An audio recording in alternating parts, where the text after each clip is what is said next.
Hi guys, welcome back to my math YouTube channel. Today I'm here to talk about a concept called implicit differentiations. Guys, so far what we have done is called the explicit differentiation. And what do I basically mean by explicit differentiation? We have to go back to understanding what is an explicitly written out function and then what is an implicit function. Guys, my goal here is to make things easier and more convenient for you to work with rather than making things more complicated. So what I'm going to do here is, guys, I'm going to start actually by writing some examples, and from that I want you to understand. I'm going to try to make you understand what is the difference between an explicit function and an implicit function, and then we will talk about this implicit differentiation technique. Guys, it is much easier than what this fancy word may suggest. All we have to basically do is we have to go back and use the chain rule, and I have already uploaded a lot of videos, and I'm sure you must be already watching those videos, or you have already learned about the chain rule and all the other rules that are required to find the derivative of different functions. So guys, let me first start with writing an explicitly written out function.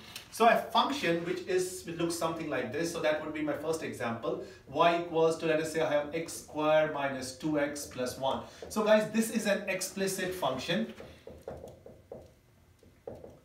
This is an explicit function. So what is unique about this function, and in general what do we mean by explicit functions, is the thing that for explicit functions we have y as a function of x and y is on the left hand side, and whatever that value for the function is on the right hand side. So guys, if we write it in an actual function notation, and that is what is very important when we try to think about implicit functions and implicit differentiation in particular. Guys, we want to write the function, we want to write these equations in the proper function notation. So we already know that when we write an equation of this form, y equals to x squared minus 2x plus 1, which is an explicit function, which is where we can clearly see what is the value of y in terms of x and other constants. So, but technically speaking, guys, we understand that behind the scenes, the y is basically a function of x, and if I have to write it in a function notation, which is like a proper way of writing these functions or equations, so we'll write it as y of x is x squared minus 2x plus 1. Now this is an example for an explicit functions. Guys, let us look at the second example. So I want to illustrate this concept of implicit function, and then we'll talk about how to use the implicit differentiation method. Guys, it's going to be much easier, but I just want to introduce and give you some examples. What does it actually mean? What is the difference between implicit and the explicit function? So guys, let us look at the second example. In the second example, I have an equation which looks like this: y plus x cubed y and then minus 5 equal to 0. So clearly we can see the difference between this equation or function 1 and the second function. Guys, one of the differences clearly is that this function is explicitly it is solved for y, where we can see y is equal to that, but this is, we have all these terms are mixed up. It is not actually solved for y. It is not clearly solved for y. So a function or an equation that looks like this would be called an implicit function. Okay, this is an implicit function where this x's and y's, for that matter, any of those variables are all mixed up. But again, this is not, I started with a simpler example which was clearly an explicit function because it is already solved for y. And keep in mind, we want to always think, whenever we are looking at implicit differentiation, guys, or whenever we are even thinking about the chain rule, we should always think about any equation as a function. So this is a function of x.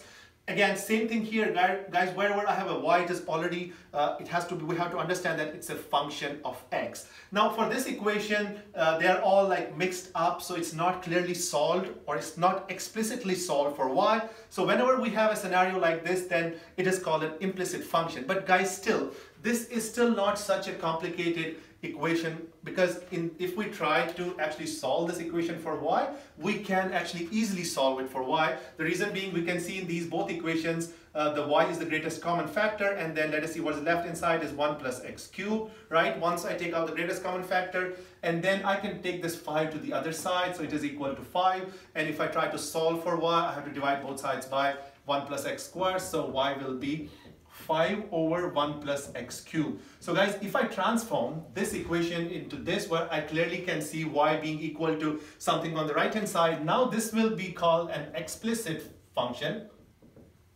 This is an explicit function. But guys, in this form right here, we cannot say that it's an explicit function. It is an implicit function where x's and y's and if there's other variables are all intermingled, right? They're all kind of together mixed up, okay? Guys, that is the basic difference between an explicit and an implicit function. Still, this function was not too complex. We could still actually solve for y by itself, and we can get like an explicit function or an explicit equation in this case. But guys, let us look at this third example.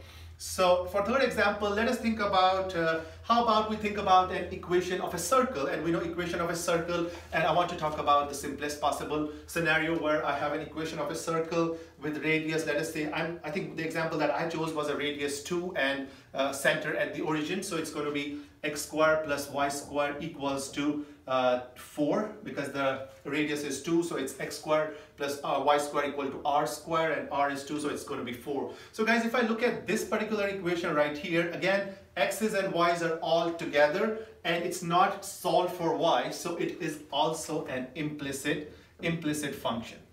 Okay.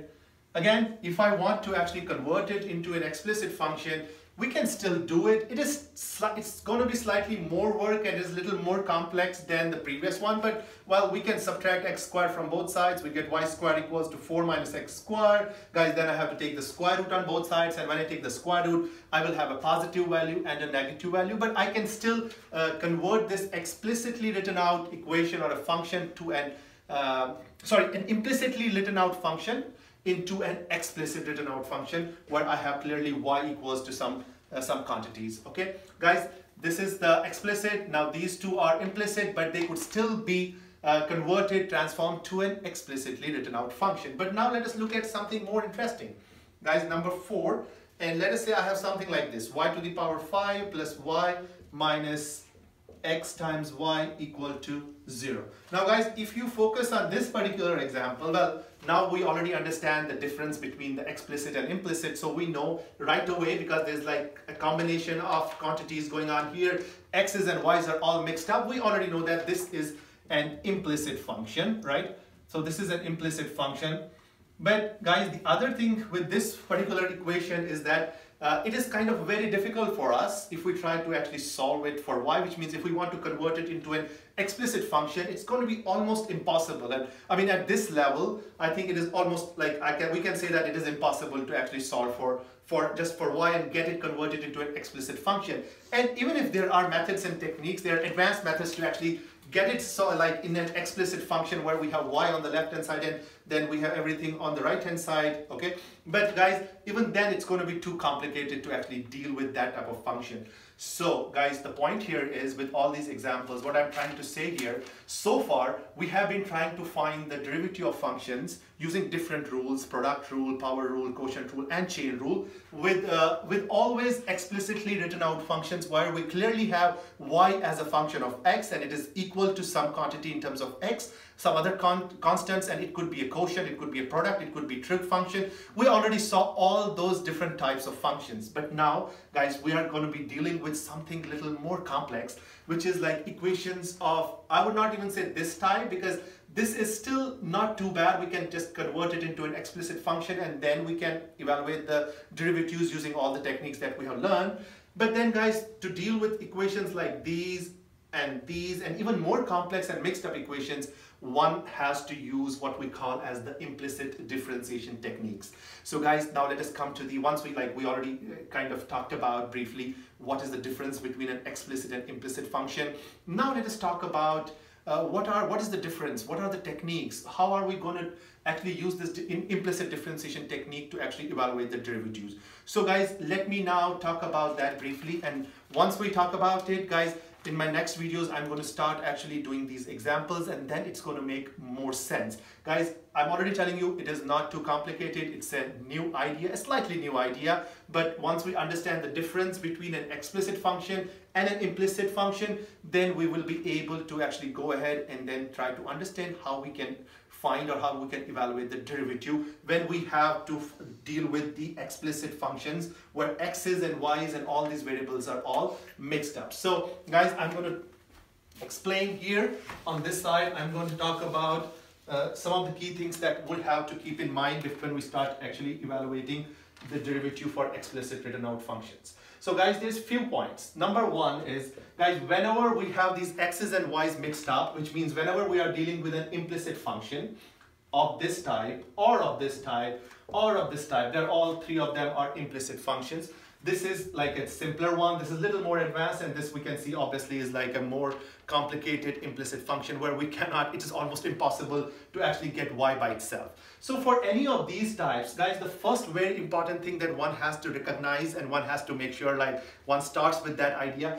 Whenever you see a y, you have to treat that y as a function of x, and guys, that is not something new. We already know that when we have an equation like this or any of these equations, we already know that y is a function of x, but it's all about like just writing it out here so that one can see that there is this y and it's a function of whatever is inside the parentheses. Now, why is that important in this case? Guys, it is important because now when we try to find the derivative, so again, our goal is to find the derivative. That's why we want to use the implicit differentiation technique. The technique is still based on completely things that we have already seen, like chain rule. It's based on just chain rule, but it's still called it's called implicit differentiation. But guys, basically what is happening is the chain rule. So when we take the derivative of this function, so guys, what we do is we take the derivative of the y, right? We take the derivative of the y. So we take the derivative of y, and then we also take, we have to multiply by the derivative of the inner. So derivative of the inner. And guys, multiplying these two things, basically multiplying the derivative of the y and multiplying by the derivative of the inner, is nothing but the chain rule. So basically we're using the chain rule and we're calling it implicit differentiation. Okay, so guys, that is the basic idea for using the implicit differentiation technique in order to actually evaluate the derivative of a function. And most of the times we want to find the derivative of y, like we want to find dy over dx, but I mean sometimes we may also have to find dx over dy.